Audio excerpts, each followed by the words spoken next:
السلام علیکم۔ آج کی میری ویڈیو ایک دوشیزہ کی پر اثر کہانی ہے۔ ویڈیو شروع ہونے سے پہلے میرا یوٹیوب چینل کو سبسکرائب کر کے بیل نوٹیفیکیشن کو آن کر دیں تاکہ آپ کو ملتی رہیں تمام چینل اپڈیٹس۔ آج ایک پیارا ناول لے کر حاضر ہیں جس کا نام ہے جئیں تو ایسے، جس کی رائٹر ہیں راشدہ رفعت۔ بچپن سے ہی سمن کا دل اپنے گھر سے زیادہ تایا جی کے گھر میں لگتا تھا۔ دونوں گھر ساتھ ساتھ تھے۔ سمن 4 بہن بھائی تھے تو تایا جی کے بچوں کی تعداد بھی اتنی ہی تھی۔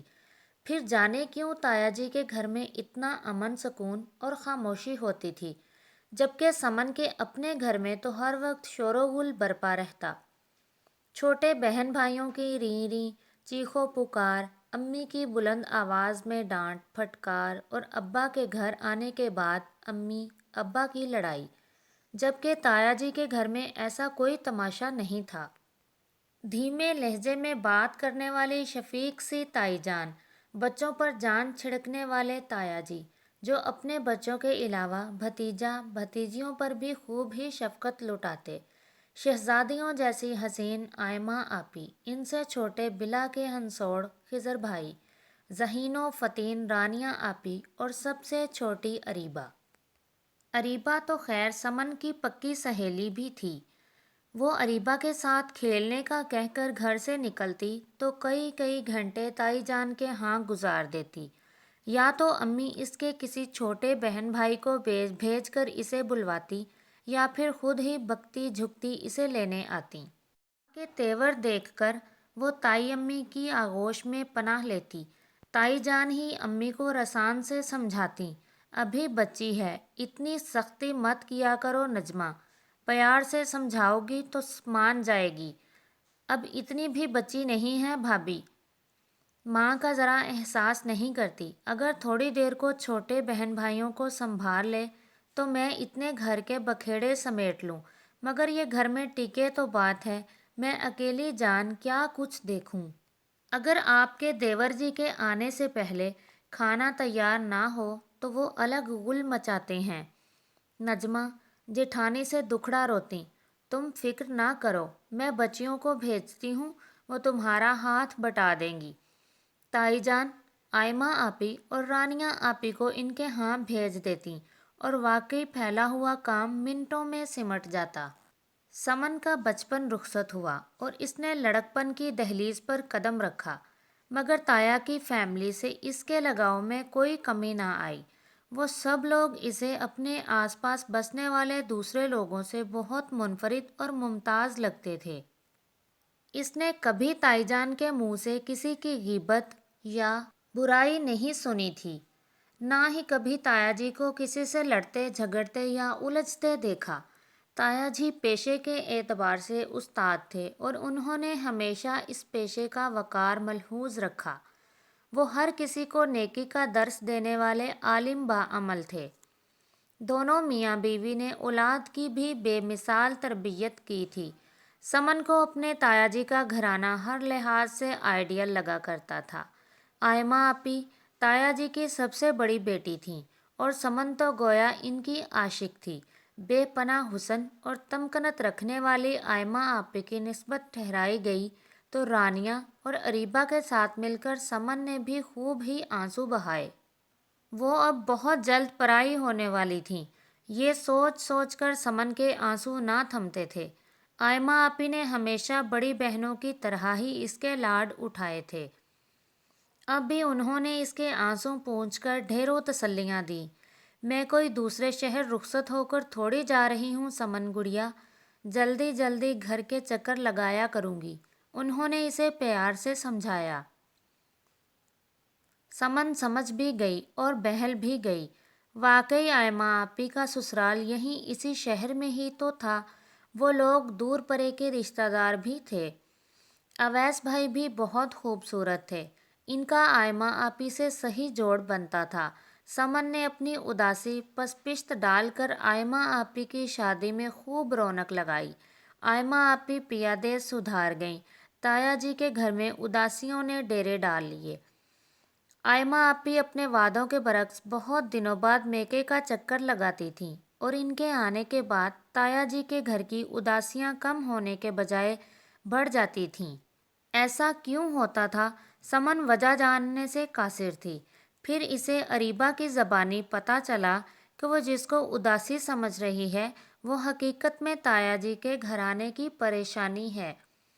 آئمہ آپی کے سسرال والے بظاہر پڑھے لکھے مگر بے حد تنگ ذہنیت کے لوگ تھے۔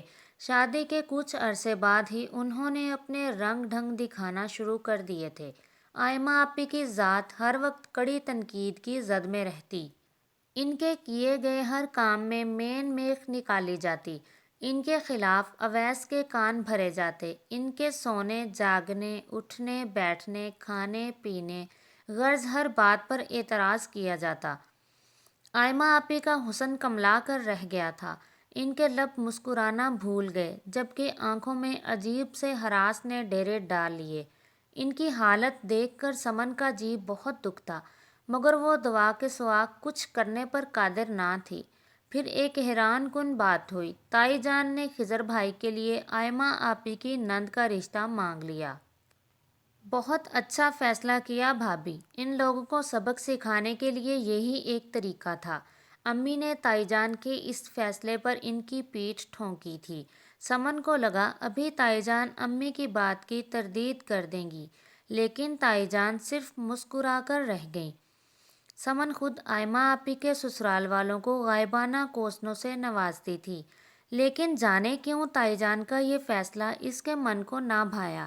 یہ فیملی ہمیشہ سے ہی اس کی آئیڈیل فیملی تھی۔ وہ سوچ بھی نہیں سکتی تھی کہ وہ اس مسئلے سے نمٹنے کے لیے سطحی سوچ رکھنے والے انسانوں کی طرح کوئی ہتھ کنڈا اپنائیں گے۔ سمن کو اس طرز عمل سے دکھ پہنچا تھا۔ زندگی میں ایک مشکل موڑ آنے پر اس خاندان کی مثالیت پسندی کتنی آسانی سے عملیت پسندی میں بدل گئی۔ تائی جان اور تایا جان نے زندگی بھر جن باتوں کا درس دیا تھا اب وہ اس کے بالکل الٹ کرنے جا رہے تھے۔ خضر بھائی اس شادی پر راضی ہو گئے۔ اس نے چپکے سے اریبہ سے پوچھا۔ مجبوری ہے سمن۔ آئمہ آپی کو ان کے سسرال والوں نے جتنا ٹف ٹائم دیا اب انہیں سبق سکھانا ضروری ہو گیا ہے، اریبہ دھیرے سے بولی تھی۔ سمن کا جی مزید مقدر ہو گیا اور پھر کچھ عرصے بعد ہی خضر بھائی آئمہ آپی کی نند کو بیاہ لائے تھے۔ سمن اس بار شادی میں اس جوش و خروش سے شرکت نہ کر پائی۔ ویسے بھی فائنل امتحانات سر پر تھے۔ پڑھائی سر کھجانے کی فرصت نہ دیتی تھی۔ شادی کے ہنگاموں میں شمولیت کی مہلت کیوں کر دیتی؟ امتحانات ختم ہوئے تو سمن نے حسب سابق فرصت کے لمحات تایا جی کے گھر گزارنے شروع کر دیے۔ اس بار گھر کے معمولات دیکھ کر اسے حیرت کا جھٹکا لگا تھا۔ تایا جی کے گھر میں ابھی تک نئی دلہن کے چاؤ چونچلے اٹھائے جا رہے تھے۔ تائی جان بہو پر واری صدقے جاتی تو بہنوں کا بھابھی بھابھی کہہ کر منہ نہ سوکھتا۔ تایا جی جب بھی گھر لوٹتے تو بہو کے لیے گرم گرم سموسے یا خستہ کچوریاں لے کر آتے۔ خضر بھائی بھی اکثر شام کو بیوی کو لے کر آؤٹنگ پر نکل جاتے۔ نئی نویلی دلہن کی جانب سے بھی سسرال والوں کے لیے خوب ہی اپنائیت کا مظاہرہ ہوتا۔ نیلم بھابھی کبھی تائی جان کے سر میں تیل لگا کر ان کی چوٹی گوند رہی ہوتی تو کبھی رانیاں اریبہ کے ساتھ کچن میں کوئی نئی ڈش بنا رہی ہوتی۔ ان سب کو دیکھ کر سمن کا سر چکرا کر رہ گیا۔ اب آئمہ آپی کے بھی میکے کے چکر جلد لگنے لگے تھے۔ سمن نے دیکھا کہ اب آئمہ آپی کی آنکھوں کا رنگ بدلنے لگا تھا۔ ہراس ختم ہو گیا۔ ان کے ہونٹوں پر پھر سے مسکراہٹ کھیلنے لگی تھی۔ آخر ایک دن موقع پا کر سمن نے آئمہ آپی کو جا ہی لیا۔ ہم سب تو یہ سمجھ رہے تھے آپی کہ تائی جان نے آپ کے سسرال والوں کو سبق سکھانے کے لیے آپ کی نند کا رشتہ مانگا ہے، لیکن یہ تو معاملہ ہی کچھ اور ہے۔ آئمہ آپی سوال سن کر ہولے سے ہنس پڑی تھیں۔ امی کا مقصد میرے سسرال والوں کو سبق سکھانا ہی تھا سمن گڑیا، اور اللہ کا شکر ہے امی اس مقصد میں کامیاب رہیں۔ ہائیں وہ کیسے؟ سمن کو واقعی آئمہ آپی کی بات کا مطلب سمجھ میں نہ آیا تھا۔ وہ ایسے چندہ کہ میرے سسرال والوں کو پتہ ہی نہ تھا کہ جب ایک لڑکی ماں باپ کا گھر چھوڑ کر سسرال کی دہلیز پر قدم رکھتی ہے تو اس لڑکی کو اپنائیت کا احساس دلانا اور اس کے جذبات کا خیال رکھنا کتنا ضروری ہوتا ہے۔ ایک بہو سسرال کی اجنبی سرزمین پر صرف اس وقت مضبوطی سے قدم جما سکتی ہے جب اس کے سسرالی رشتہ داروں کے رویے حوصلہ افزا ہوں۔ میرے گھر والوں نے نیلم کو جو محبت اور اپنائیت دی تو یہ بالواسطہ میرے سسرال والوں کو دیا جانے والا سبق ہی تھا، اور اللہ کا لاکھ لاکھ شکر ہے کہ یہ طریقہ کارگر ٹھہرا۔ اسے میری خوش قسمتی بھی کہہ سکتے ہیں کہ ہم نے جو سوچا وہ پا لیا۔ میرے سسرال والوں کو یہ سبق سکھانا زیادہ مشکل ثابت نہیں ہوا۔ آئمہ آپی نے اسے مسکرا کر مخاطب کیا۔ سمن حیرت سے آنکھیں پھاڑے انہیں دیکھتی رہی۔ کتنے دنوں تک وہ تایا جی کے گھرانے کے متعلق غلط گمان میں مبتلا رہی، جبکہ اب وہ یقین سے دعویٰ کر سکتی تھی کہ ان لوگوں جیسا منفرد گھرانہ دور نزدیک میں کوئی نہیں۔ سمن کے چہرے پر سے حیرت بھرے تاثرات رخصت ہوئے۔ اب وہ ان انوکھے لوگوں کی انوکھی فلسفی پر مسکرا رہی تھی۔ جینے کا یہ انداز اس کے من کو بہت بھایا تھا۔ عیش پسندی سے بچو، اللہ کے بندے عیش پسند نہیں ہوتے۔ دنیا قدیم ہے لیکن اس کا نیا پن کبھی ختم نہیں ہوتا۔ ہمیشہ اپنی نشست اور برخاست ان لوگوں میں رکھو جن کو دیکھ کر اللہ کی یاد آئے۔ انسان کو خیالات کا بلند ہونا چاہیے، باتوں کا نہیں، کیونکہ ایک چھوٹا پرندہ اونچی عمارت پر بیٹھ کر عقاب نہیں بن جاتا۔ آپ کی زبان سے نکلا ہوا ہر لفظ آپ کی شخصیت کو ظاہر کرتا ہے۔ یہ قسط تو پہنچی اپنے اختتام تک۔ بہت جلد ملتے ہیں انشاءاللہ اگلے ناول کے ساتھ۔ تب تک کے لیے اللہ حافظ، فی امان اللہ۔ اپنی دعاؤں میں یاد رکھیے گا آپ کی پیاری پرنیا وائس۔